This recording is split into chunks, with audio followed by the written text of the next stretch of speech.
আমি ওনার দিকে ফিরে ওনাকে জড়িয়ে ধরতেই হঠাৎ আমার মাথা ব্যথা বেড়ে গেল। অসহ্য যন্ত্রণা হচ্ছে। আমি সহ্য করতে পারছি না কেন? এমন যন্ত্রণা হচ্ছে কেন আমার? এদিকে উনি আমার ঘাড়ে চুমু খেয়ে চলেছিলেন। আমি ওনাকে বাধা দিতে পারছি না। এদিকে যন্ত্রণাটাও সহ্য করতে পারছি না। আমার চোখ দিয়ে পানি চলে আসছে, কিন্তু আমি চোখের পানি ফেললে উনি যদি বুঝে যায়। না না, আমি চোখের পানি ফেলবো না। আমি ওনাকে আরও শক্ত করে জড়িয়ে ধরলাম। উনি আমাকে ছাড়িয়ে কোলে তুলে নিলেন। তারপর আমাকে বিছানায় শুয়ে দিয়ে নিজেই আমার পাশে শুয়ে পড়লেন। আমি ওনাকে আবার জড়িয়ে ধরলাম। উনি আমার ঠোঁটে ওনার ঠোঁট মিশিয়ে হারিয়ে অজানা ভালোবাসার দেশে। সেই ভালোবাসার দেশটা আমার জন্য কিছুদিন মাত্র। আমি সকালে ঘুম ভাঙতেই দেখি আমি ওনার বুকের উপর ঘুমিয়ে আছি। ওনার দিকে তাকিয়ে দেখে ওনাকে আজ অসম্ভব সুন্দর লাগছে। ওই মানুষটাকে ছেড়ে কী করে যাব আমি? আমি পারবো খোদা? আমি পারবো না। আমি বাঁচতে চাই বলতেই আমার চোখ দিয়ে পানি পড়তে লাগলো। কয়েক ফোঁটা পানি গিয়ে ওনার মুখে পড়ল। আমি তাড়াতাড়ি চোখের পানি মুছে বিছানার থেকে উঠতেই যাব, তখনই উনি আমার হাতটা ধরলেন। পরশ।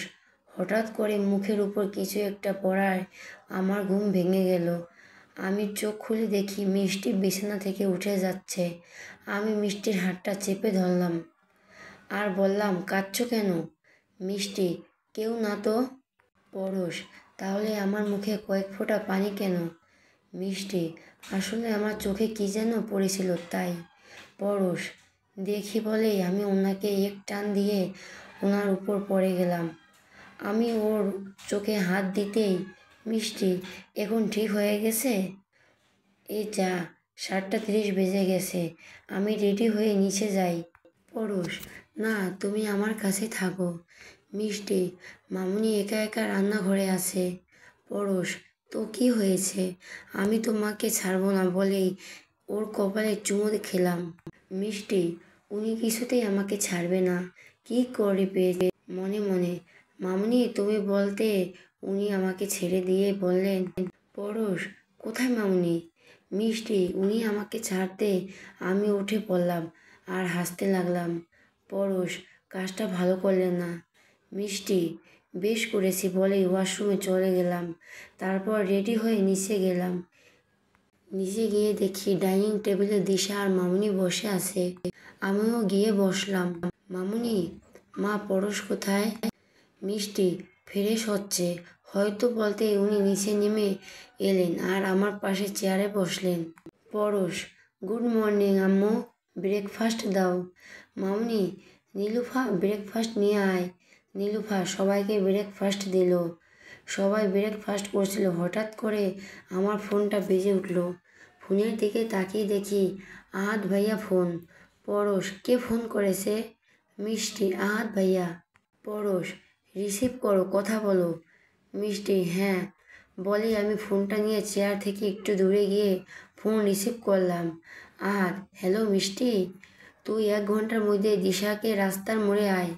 আমি ওখান থেকে তোদের নিয়ে যাব।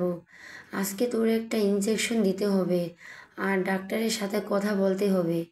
মিষ্টি, ঠিক আছে ভাইয়া। বলেই আমি ফোন কেটে চেয়ারে গিয়ে বসলাম। পরশ, কি বললো আহাদ ভাইয়া? মিষ্টি, আহাদ ভাইয়া একটু দেখা করতে বলল। পরশ, কেন? মিষ্টি, জানি না। দিশা, তোমার ব্রেকফাস্ট করার হলে তুমি রেডি হয়ে নাও। কোথায় যেতে বললো? আমি তোমাদের পৌঁছে দিচ্ছি। মিষ্টি, না না, আমরা যেতে পারবো। দিশা, চলো, রেডি হবে। পরশ, আম্মু আমি আসছি বলেই পরশ অফিসের জন্য চলে গেল। একটু পরে দিশা আর মিষ্টি রেডি হয়ে মামুনিকে বলে রাস্তার মোড়ে যেতে। দেখেই আহাদ গাড়ি নিয়ে দাঁড়িয়ে আছে। মিষ্টি আর দিশা গাড়িতে উঠতেই আহাদ গাড়ি চালানো শুরু করলো। কিছুক্ষণ পর আহাদ ওদেরকে হাসপাতালে আসলেন। হাসপাতালে আসতে একটা নার্স মিষ্টিকে নিয়ে একটা রুমে গেল। মিষ্টি, আমি রুমে যেতে দেখি 2জন নার্স আর 3জন ডাক্তার বসে আছে। আমি ভেতরে ঢুকতে একটা নার্স এসে আমাকে একটা কেবিনের উপর শুয়ে দিল। আমি নার্সকে বললাম, ডাক্তার আহাদ কোথায়? নার্স, আপনি শুয়ে থাকুন, ডাক্তার আজ চলে আসবে। বলতেই রাহাত ভাইয়া কেবিনে এসে বাকি ডাক্তারদের সাথে কী যেন বলাবলি করতে লাগলো। আহাত, মিষ্টি তুই চিন্তা করিস না, সব ঠিক হয়ে যাবে। মিষ্টি, এরা আমার সাথে কি করবে ভাইয়া? আমার খুব ভয় করছে। একটু পর নার্স একটা ইঞ্জেকশন দিল। ইঞ্জেকশন দেওয়ার পর আমার মাথাটা কেমন যেন লাগলো। তারপর কি হলো আমার আমি জানি না। যখন জ্ঞান ফিরল তখন আমি তাকিয়ে দেখি দিশা পাশে বসে আছে।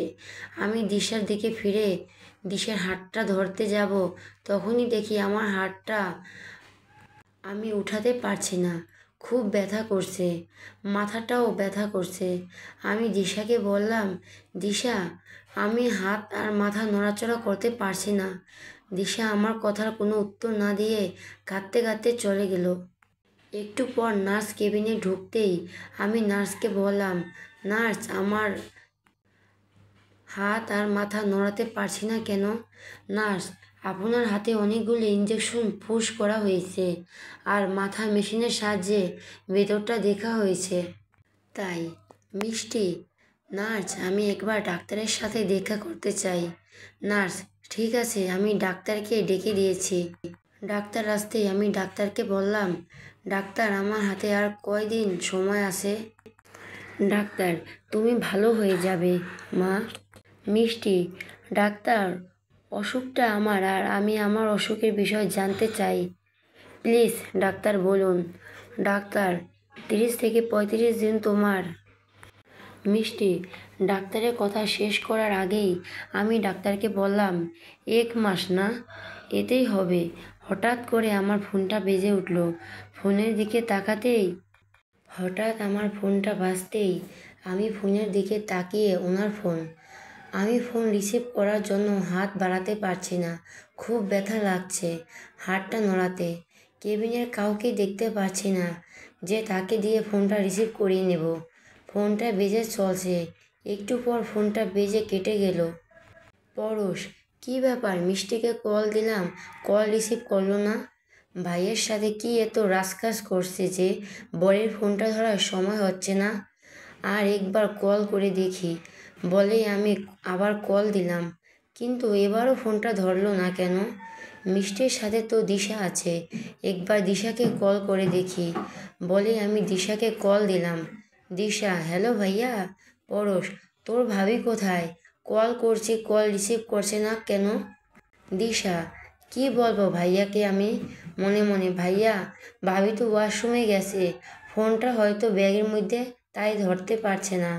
পরশ, ও, তোরা কোথায় আছিস বল, আমি তোদের ওখান থেকে রিসিভ করে নিচ্ছি।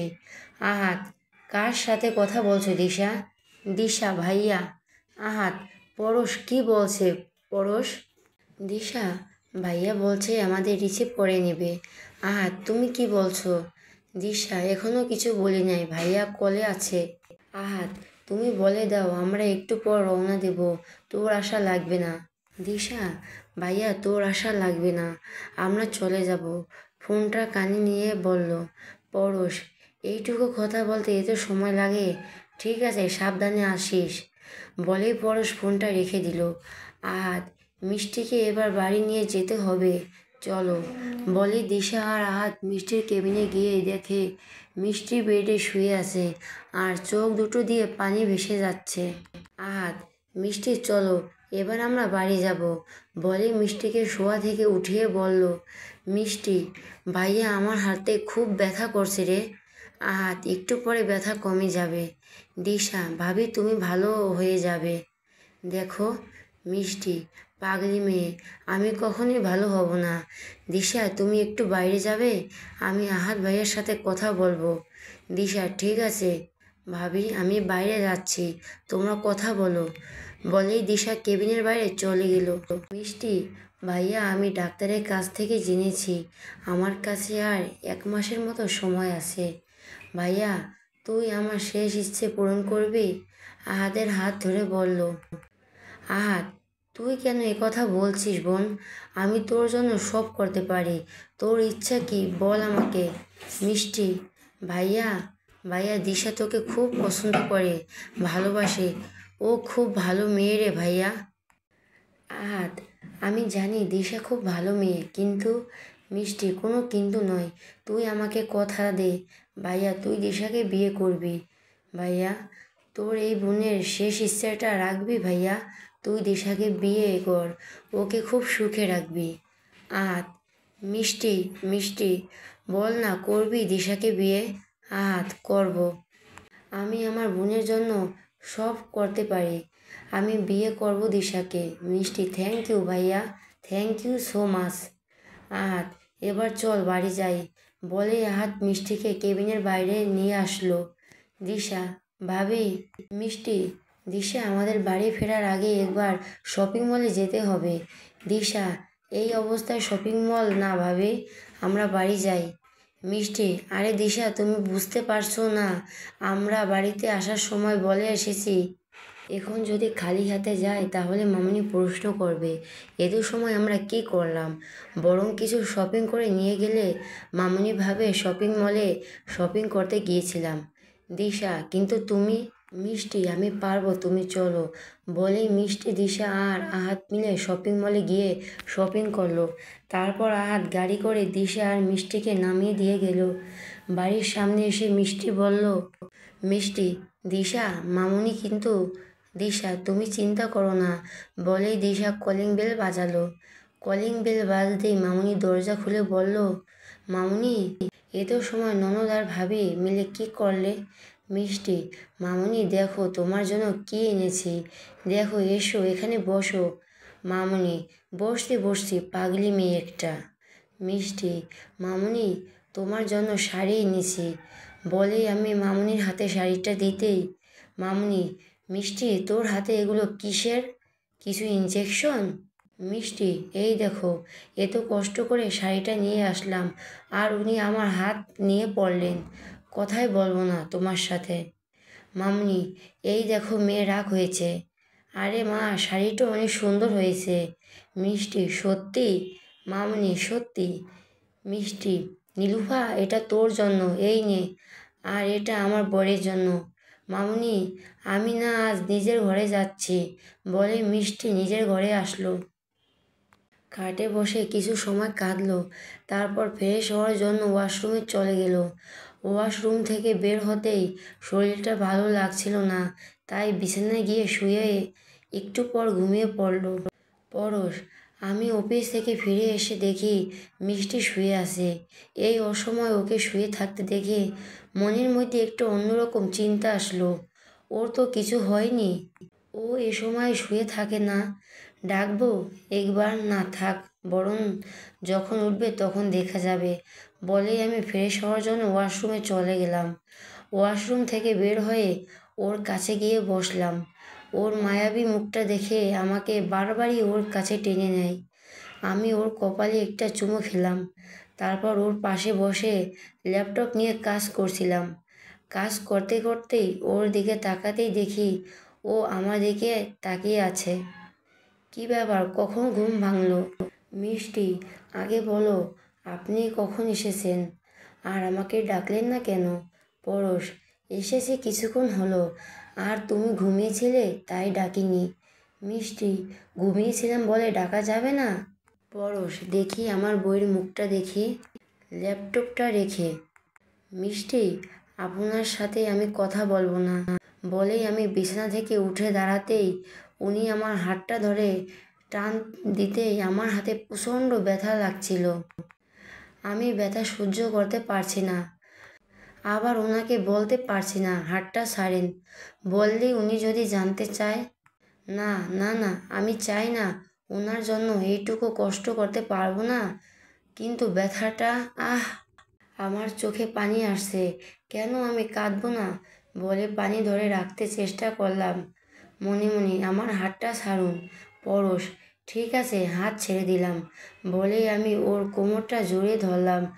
ওর কাঁধে উপর চুলগুলো সরিয়ে দিয়ে একটা চুমু খেলাম। মিষ্টি, ওনার চুমু খাওয়াতেই আমি কেঁপে উঠলাম। আমাকে ছাড়ুন তো, এই সময় কেউ এসে পড়বে।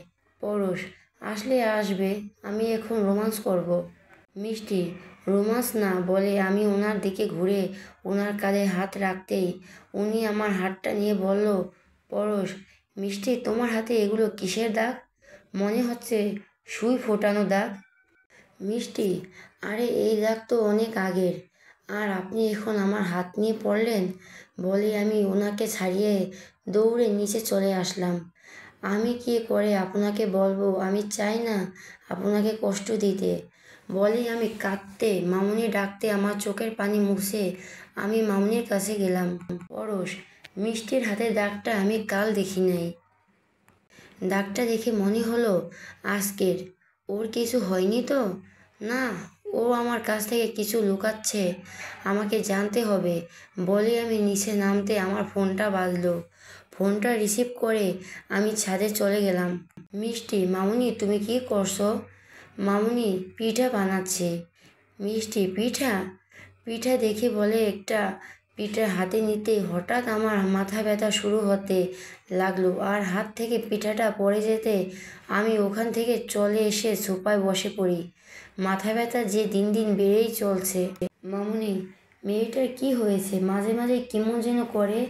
আমাকে একবার দিশার সাথে কথা বলতে হবে, ও কিছু জানে মনে হয়।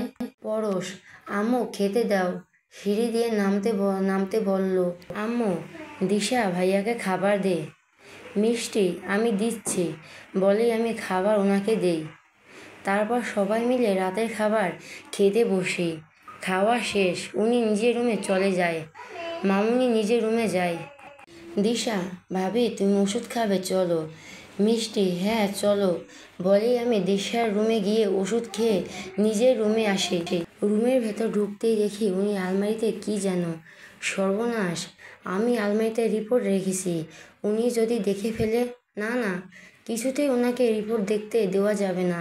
পরশ, আলমারিতে এটা কি? হাতে নিয়ে বলল। এটা দেখে মনে হচ্ছে মেডিকেল রিপোর্ট। মেডিকেল রিপোর্ট আমার আলমারিতে? খুলে দেখি একবার। বলে রিপোর্টটা খুলতে লাগলো। মিষ্টি, যেটা ভয় পাইছিলাম সেটাই হচ্ছে ওনার হাতে রিপোর্টটা। না না, কিছুতেই ওনাকে দেখতে দেওয়া যাবে না। বলেই আমি দৌড়ে গিয়ে ওনার হাত থেকে রিপোর্টটা নিয়ে নেই। পরশ, কি করছো? ওটা কেড়ে নিলে কেন? ওটা দাও আমাকে। মিষ্টি, না দেব না, আগে বলো আলমারিতে কি করছিলে? পরশের গলা ধরে বলল। পরশ, অফিস থেকে ফোন এসেছিল, আমাকে কিছুদিনের জন্য অফিসের কাজে বাইরে যেতে হবে, তাই জামা কাপড় গোছাচ্ছিলাম। কিন্তু রিপোর্টটা। মিষ্টি, খালি রিপোর্ট রিপোর্ট করছো কেন? এই দেখো হাতে কোনো রিপোর্টই নেই। রিপোর্ট পেছনের দিকে ফেলে দিয়ে। এত সুন্দর একটা হটবউ দাঁড়িয়ে আছে, একটু রোমান্স করবে তা না, কোথাকার কি নিয়ে পড়ে আছে দূর। পরশ, দেখি আমি রোমান্স করতে পারি না, তবে দেখাচ্ছি রোমান্স কাকে বলে। তারপর আমি মিষ্টিকে কোলে তুলে নিয়ে ওনাকে বিছানায় শুয়ে দিয়ে ওর মধ্যে ডুবে গেলাম। মাঝরাতে মিষ্টি, এই যে শুনছেন? পরশ, বলো। মিষ্টি, আমার মাথায় একটু হাত বুলিয়ে দেন না। পরশের বুকের উপর মাথা রেখে বলল। পরশ, ঠিক আছে। বলে মিষ্টির মাথায় হাত বুলাতে লাগলো। মিষ্টি, একটা কথা বলবো? পরশ, একটা কেন, হাজারটা বলো। মিষ্টি, আচ্ছা, আমি যখন থাকবো না তখন আপনি আর একটা বিয়ে করবেন? পরশ, বিয়ে থাকবো না এসব কি বলছো? আমি তোমাকে আমার কাছ থেকে কোথাও যেতে দেব না, আর তোমার মুখ থেকে যেন এসব কথা না শুনি। বলে মিষ্টিকে শক্ত করে জড়িয়ে ধরলাম। এভাবে তোমাকে জড়িয়ে ধরে থাকবো মিষ্টি, যত ধরে রাখো, আমাকে তো যেতেই হবে, কেউ আটকাতে পারবে না। বলেই আমার চোখ থেকে পানি পড়ে ওনার বুকের উপর পড়ল। পরশ, তুমি কাঁদছো কেন? মিষ্টি, আমি থাকবো না বলেই। পরশ, মানে? মিষ্টি, আরে আপনি তো অফিসের কাজে বাইরে যাচ্ছেন, সেখানে আমি থাকবো না বলে। পরশ, আমি তো কিছুদিনের জন্য যাচ্ছি। মিষ্টি, আমি তো সারা জীবনের জন্য যাচ্ছি। পরশ, কিছু বললে? মিষ্টি, বললাম ঘুম পাচ্ছে, ঘুমান। বলেই আমি ঘুমিয়ে পড়লাম। সকালে ঘুম থেকে ওঠার আগে ওনার লাগেজ গুছালাম।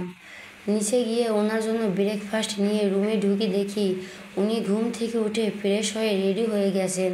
পরশ, কখন থেকে অপেক্ষা করছে, আর এখন এলে? মিষ্টি, তাড়াতাড়ি ব্রেকফাস্ট করে নিন। পরশ, করবো তো, আগে বলো। আমি ওর ঠোঁটে ঠোঁট মিশিয়ে দিলাম। 10 মিনিট পর ওকে ছেড়ে দিলাম। মিষ্টি, এটা খেলে পেট ভরবে না। হাঁ করুন। উনি হাঁ করতেই আমি ওনাকে খাইয়ে দিলাম। তারপর উনি সবাই থেকে বিদায় নিয়ে গাড়ির কাছে যেতেই দিশা আমাকে হাত ধরে নিজের রুমে নিয়ে গিয়ে বলল, দিশা ভাবি তোমাকে 7টার মধ্যে একটা ইঞ্জেকশন নিতে হবে, আর এখন 9টা বাজে। মিষ্টি, আরে একটু দেরি করে নিলে কিছু হবে না। দিশা, ভাবি তোমার ব্রেন ক্যান্সার, এটা ঠিক সময় নিতে হবে। মিষ্টি, আমি জানি আমার ব্রেন ক্যান্সার, আমি এটাও জানি আমি বেশি দিন বাঁচব না। তুমি আর আহাত ভাইয়া বৃথায় চেষ্টা করছো। বলতেই মিষ্টি দরজার দিকে চোখ যেতেই মিষ্টি ভয় পেয়ে গেল।